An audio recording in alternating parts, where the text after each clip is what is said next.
I'm Andrea Giles, and you're listening to the Heal from Infidelity podcast, episode number 114, Grandiosity. Hello, and welcome to the Heal from Infidelity podcast, where courageous women learn not only to heal from their spouse's betrayal, but to become the boldest, truest, most decisive, and confident versions of themselves ever. If you know there's more for you than the life you're currently living, but don't quite know how to get there, you are in the right place. Stick around to learn how to create a life that will knock your own socks off. Is it possible? It is, and I'm here to show you how. I'm your host, Andrea Giles. Are you ready? Let's dive in. Hello, my beautiful friends. Welcome to another episode of Heal from Infidelity. A while back, I mentioned in a podcast, probably more than one, that I am a big fan of the therapist Terry Real. And Terrence Real is the name that he uses in his books. I have talked about his book, Us, in past podcasts and have just loved studying from him. And I love him because he's all about teaching people how to be relational, how to be in relationships in healthy ways. And over the past few months, I have been studying with him in live trainings that are very specific to infidelity. And I've loved every minute and always learned so much from him.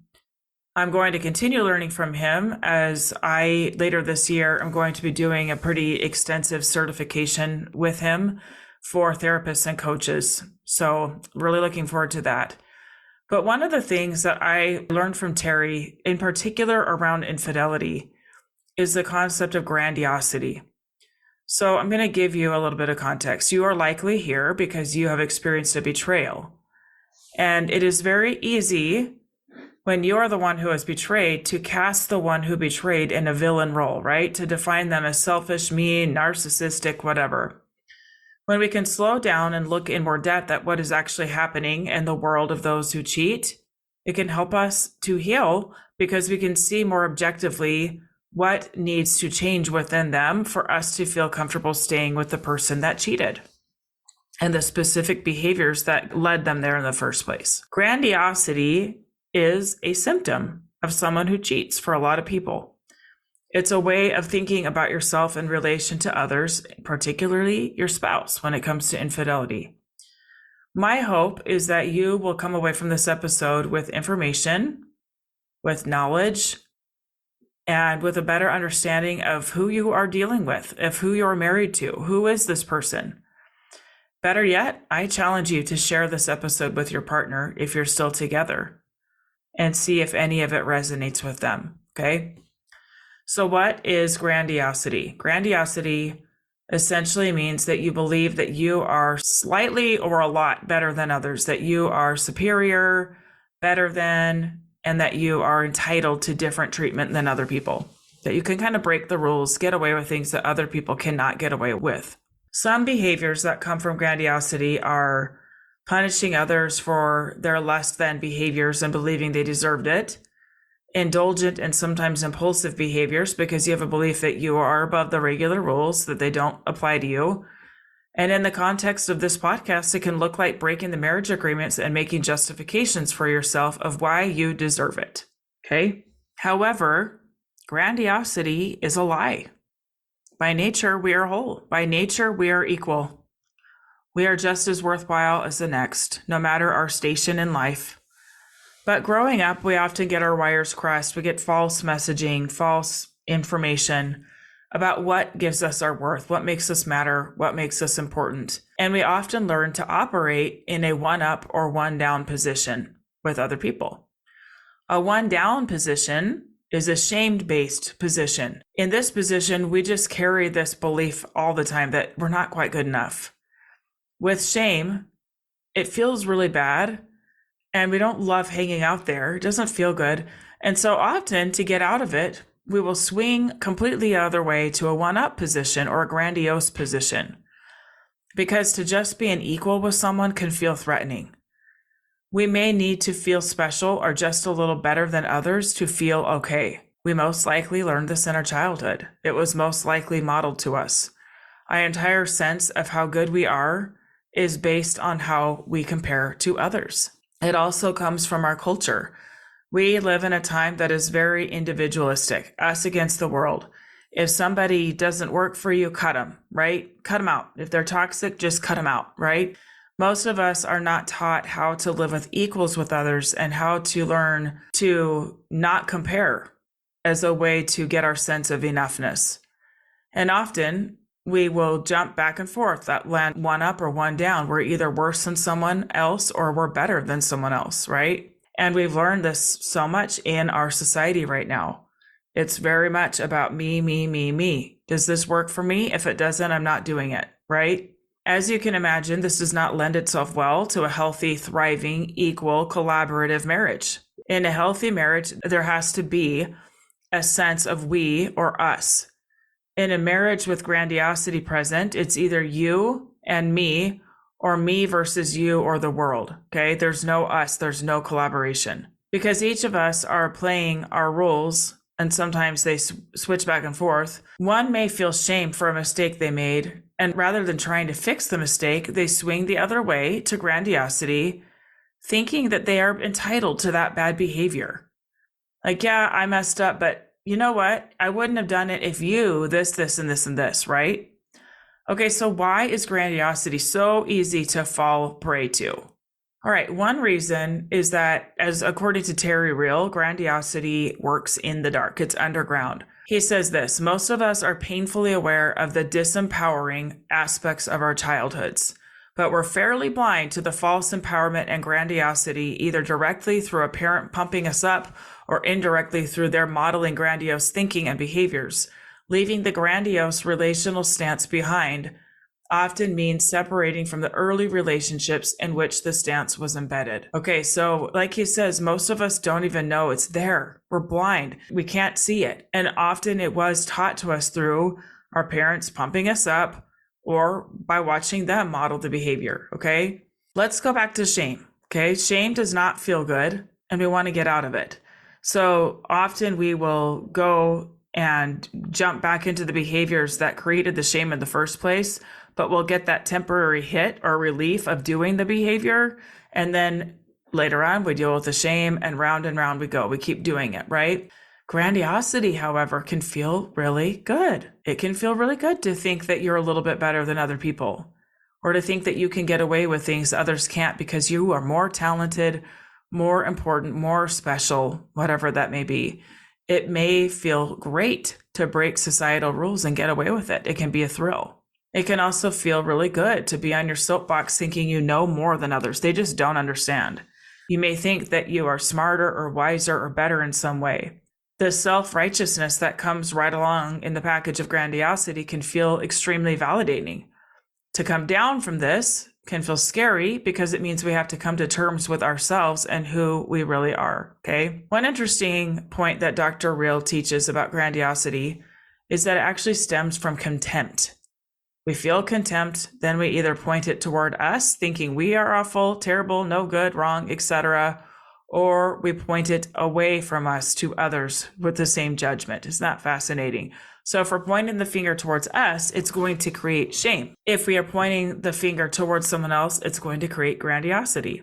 Okay, so how does this relate to infidelity? Let's dive into that. Many people who engage in infidelity are in a mindset of grandiosity. They make all kinds of excuses for their behavior. My wife doesn't want to be intimate with me.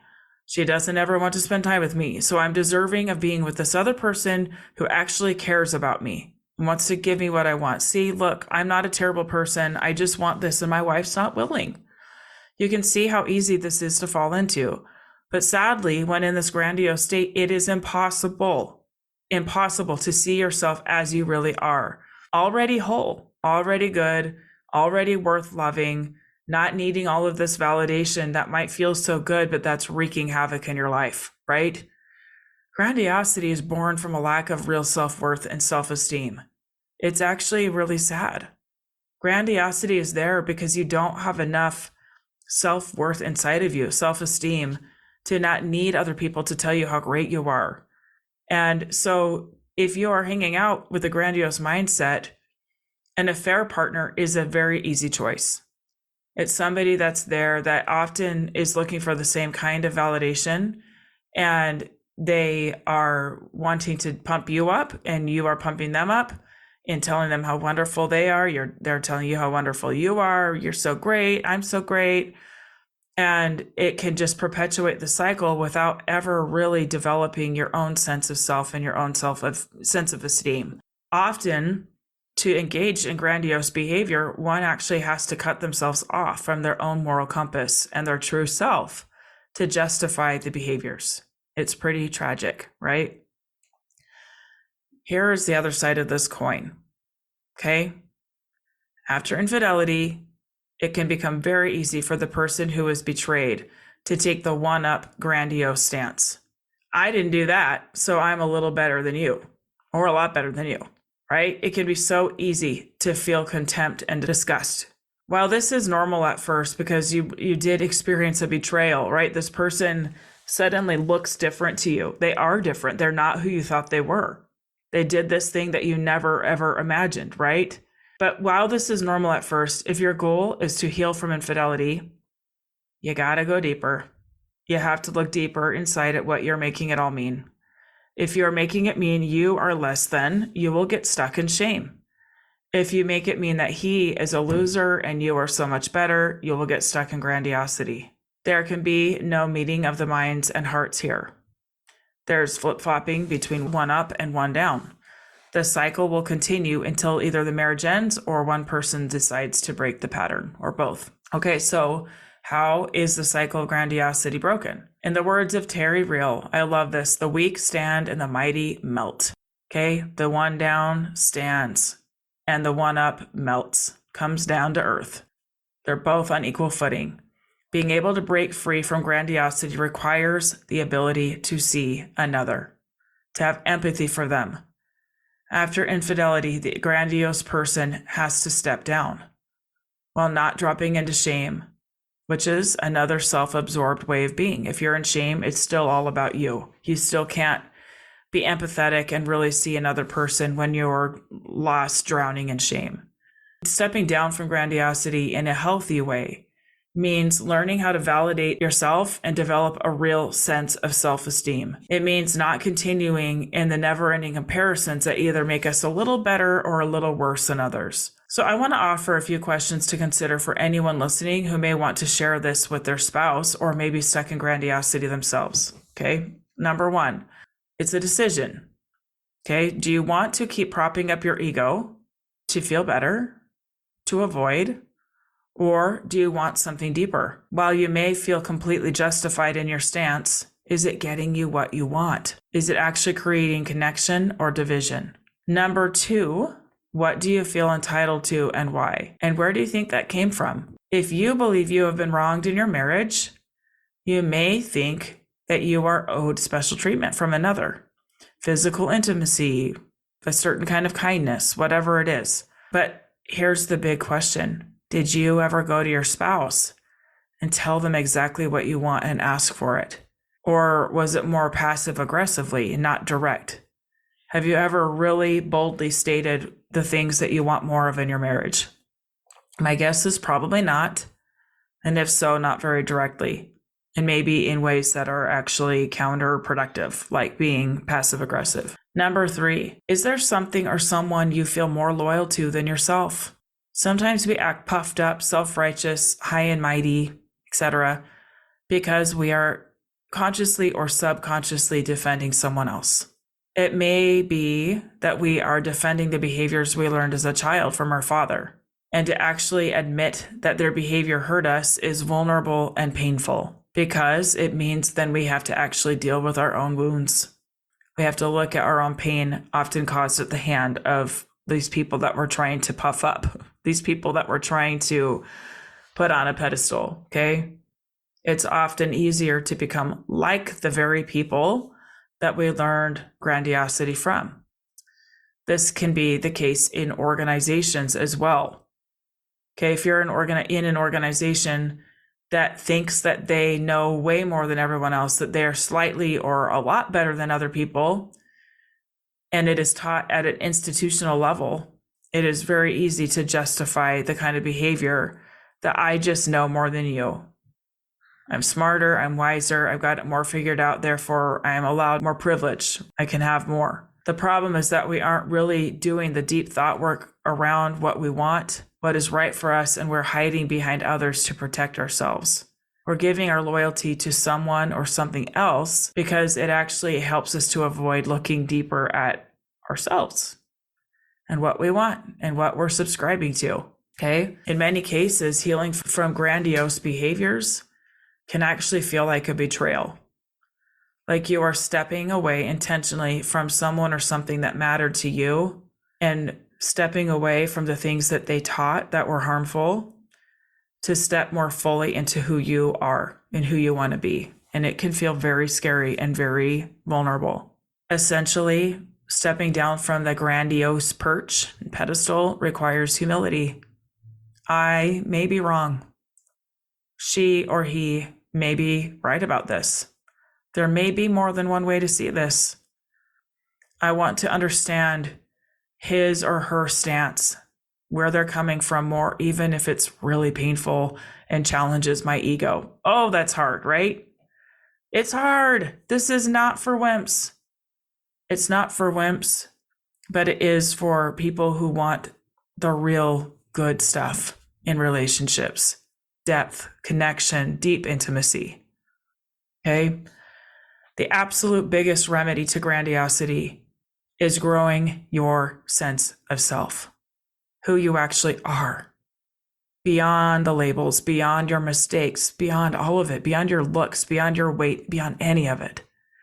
The more you grow your own sense of self, you grow your ability to stay totally grounded without having to puff up or having to shrink. I challenge you, my dear listeners, to see the areas in your life where you may be acting in a grandiose way. What are you hiding behind? What is underneath that? All right, come out. Come out. Allow yourself to be seen.